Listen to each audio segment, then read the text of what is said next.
Good afternoon and welcome to KXAN Austin City Council Place 3 runoff debate. I'm KXAN City reporter Reagan Hackleman.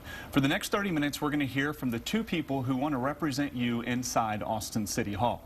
The decisions that Austin City Council members make have a direct impact on your life and how much it costs you to live here in Austin.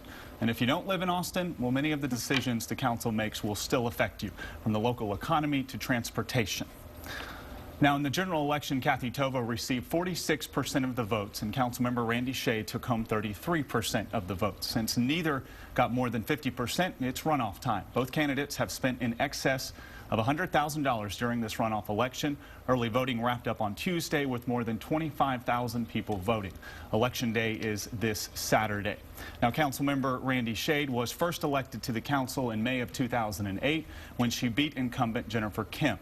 She has lived in Austin for more than 20 years and currently lives just west of downtown in Clarksville. Kathie Tovo is a former member of the city's planning commission and the former vice president of the Austin Neighborhood Council. She has lived in Austin for 19 years and currently lives in the Heritage neighborhood in central Austin. Both ladies are live in the studio with us for this debate. Welcome, ladies. Thank you for being with us. We appreciate it. Now, before we get started, there are some debate rules that we want to go over. The debate will last roughly 30 minutes.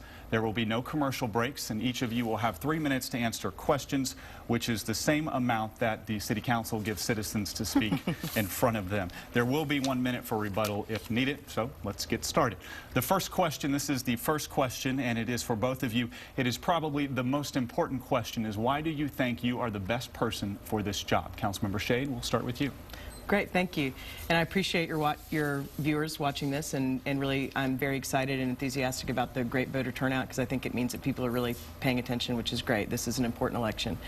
I think what differentiates me the most from my opponent is the balance and the broad experience that I've had prior to coming to City Hall. And I think that it's a really important voice of balance and reason that we need on the City Council. I ran a business. I think I'm the only council member currently serving that's ever had to make a payroll. I've also been a chief executive of a local nonprofit. I've served on many, many boards, been very active as a volunteer. And I think that I bring a certain level of sensibility that is just critical to making really tough decisions. The City Council is essentially the board of directors for the way that our city government operates.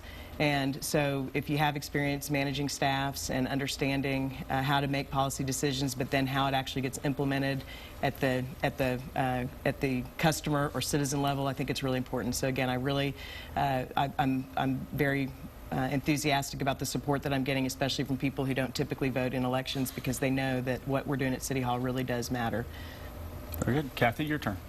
Thank you. Well, as your bio said, I've lived in Austin almost 19 years, and I've been an active community volunteer for almost 10 years on issues related to the city. I've served on the city's planning commission. I've also served on a variety of other citywide committees, and in the last couple of years I've really become a leader in working to make Austin a more family-friendly place. I am running because I believe we need a change in direction at City Hall. We need a council member who really listens and respects the people of Austin, to their ideas, their experiences. You know, it's a difficult time right now for Austin families, and amidst rising costs, I'm going to really make my priority focusing on affordability, on working with our school district partners to keep our neighborhood schools open, and in really focusing on quality of life issues and how we can make Austin a better place to live for all Austinites in our community. All right.